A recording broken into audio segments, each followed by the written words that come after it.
মুখের হাসিটা দেখে বুঝতেই পারছো আজকে খুব পছন্দের একটা জিনিস আমি আনবক্স করতে চলেছি। অনেক দিন ধরে ভেবেছিলাম ডিজিটাল আর্টের জিনিসপত্র কিনবো, তো অনেক ভাবনা চিন্তার পর কিনেই ফেললাম। আইপ্যাড এয়ার আমি কিনেছি, বেস ভেরিয়েন্টটাই কিনেছি। আর এর প্যাকেজিংটা এমনভাবে ওরা করেছিল, আমি তো পারছিলামই না, সেই জন্য শুভজিৎকে বললাম একটু ওপেন করে দিতে।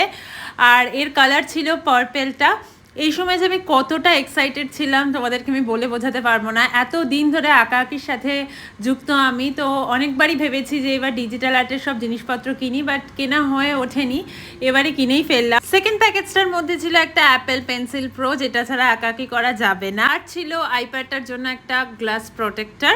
আমার যে আইপ্যাডটা দেখো তোমরা, যেটা দেখে আমি আঁকাআঁকি করি, সেটা না 2018-তে কেনা, আর সেটাতে এই পেন্সিলটা সাপোর্টই করবে না। এরপর আইপ্যাডের কিছু সেটিংসের পর শুভজিৎ গ্লাসটাও লাগিয়ে দিল, আর আমি সাথে সাথে আঁকতে বসে গেছিলাম। প্রথম কাজ ছিল আমার এই চোখটা। জানিও কিরকম লাগলো। চলো বাই।